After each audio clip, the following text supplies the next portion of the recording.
One of the better looking sneakers, basketball sneakers that is, that I've seen probably all year long, comes from Puma.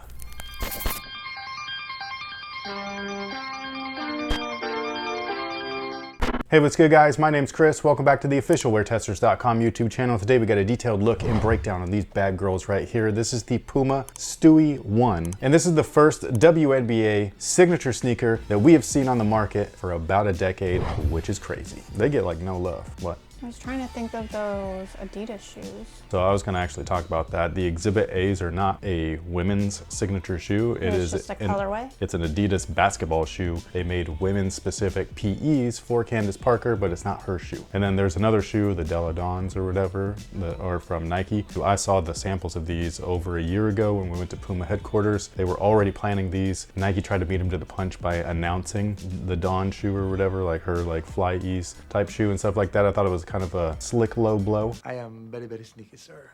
But you know, competition is good for the market, man, so that's what I'm here for. But I did want to give a quick breakdown on all of the WNBA athletes that did get signature sneakers. So this right here comes from andscape.com. I've never heard of this site before, but they hired Nick DePaula, who I actually know personally. Cheryl Swoops being number one. She actually has my favorite shoe of all time. It's the Nike Air Zoom Swoops. They look awesome. But her signature shoe line ran from 1995 through 2002. Next, we got Rebecca Lobo. In 1997, she actually had her Reebok Lobo signature shoe. I forgot all about these until I saw this, and then I instantly remembered. I was like, oh man, I remember those. Then there's Lisa Leslie with the Nike Total Air 9. That was in 1998. And then from 1998 to 1999, Dawn Staley actually had two versions of her shoe. It was the Nike Zoom S5 and then S5 2. Cynthia Cooper had her Nike Air C14 in 1999. Those actually look like Charles Barkley's shoe. Can't remember what they were called. I think it was a CB4s or something like that. Nikki McRae, she actually had a Fila signature sneaker in 1999. I didn't even know that Fila was like still in the game at that point. I thought they were dead, so that's funny. Then we've got Shamik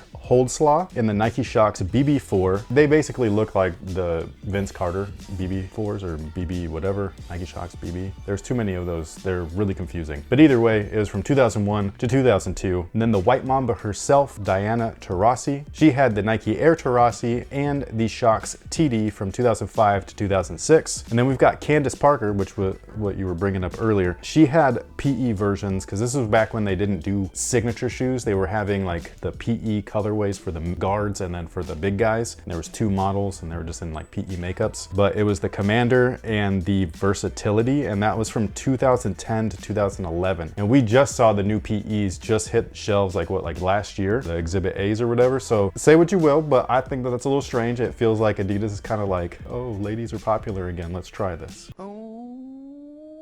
So from Candace Parker's actual signature shoes or whatever from 2010 to 2011, fast forward all the way to now, 2022, it's the first one, man, it's crazy. Now these right here were made for Breonna Stewart, and the sample versions that I saw about a year and a half ago, something like that, are a little bit different than these. The overall look was the same. One feature that they couldn't do though was on the outsole right here. The original outsole was hella sick. I don't know if I think I get to say it, right? Sure.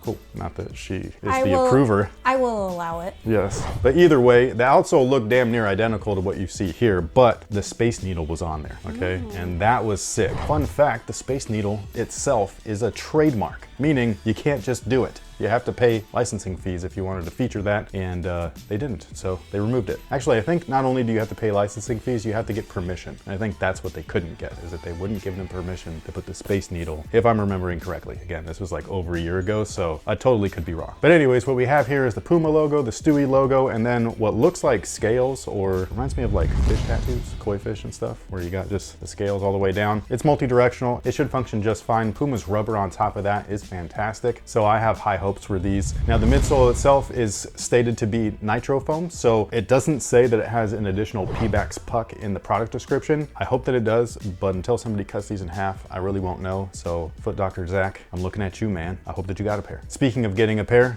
it was not easy. These are not even my size. I had to get a half a size down because they were selling quick. I think that this colorway might have something to do with it. These are fire. But anyways, the nitro foam feels good. It does feel dense, so it feels very similar to, I think it was called the Nitro Fusion, the shoe that I kept rolling my ankle in. So it's comfortable. It's just not like super bouncy or anything like that. I do feel like their Pro Foam Plus feels a little bit better. It's a lot lighter as well, so this is a little bottom heavy. And then one of the things that I noticed is that this beefcake of an outrigger right here, which is cool, but you can feel that under your foot, so hopefully that breaks in for most people that are going to be playing in these, just because like I could feel it kind of pressing up into my fifth metatarsal, if you will. And yeah, it doesn't feel super comfortable right off the bat. It also could just be because I had to go half a size down, but it's just very firm. It's a lot of rubber, it's thick, so it could be a potential issue as far as like the break-in process goes. But if you trust that process, usually you'll be fine. Now the upper on these guys is pretty interesting because it's all textile everything. They fooled me a little bit by the synthetic panels right there. I thought that it was going to be a nice leather, and it's not. It's just synthetic leather. This back area though does look really cool because it's like super molded. I don't know what that is. It's kind of creepy looking. It looks like some eyes and stuff staring at you. It's the sorting hat. It's the what? The sorting hat from Harry Potter.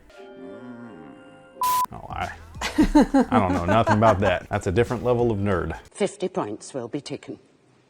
The front half looks like the Nike Air Max 270s. It does. The thing with that though is that this textile is a lot crispier than those. So those were like more meshy feeling. This feels more like the Kobe 8s, the Kobe 9s, where it's like supposed to be a textile, but it's glued to something. So you've got that in addition to the textile being glued down to a nylon layer, which makes it a little crispy. These like synthetic fuse areas are very, very thin. I really like the way that they feel on foot because they don't feel like plastic. You know what I mean? Like how some of the TPU welding stuff can feel. This one feels like it's almost like a glue and that's it. Like it doesn't feel like an extra layer or anything. So I really dig that. It's also in the high wear areas and stress zones. So it should protect the textile underneath it, help it last a little bit longer. One thing that I don't know if everybody's gonna like is this tongue setup. The tongue feels nice and everything, but it's got this weird like U shape and everything. It doesn't go all the way down. So at the midfoot area, it is a little more snug. And some people just might not like that, especially if you have like a high instep and all of that kind of stuff or a wide foot. The insole is a blue ortholite. Underneath that, there is an additional foam layer. And then the overall fit is true to size. Don't do what I did and go down half a size unless you have no other choice. But I will say that they are very snug as of right now. So again, I would go true to size if possible. I have not actually seen these in a store yet. I had to buy these online. Like we just went to Foot Locker after these launched and they were not anywhere in sight. So I hope that they are going to be available in store for people to try on, especially if you have an orthotic or an ankle brace. That way you could really like tell what your actual size is going to be. I don't know how popular the shoe is. I would love to see stuff like this on court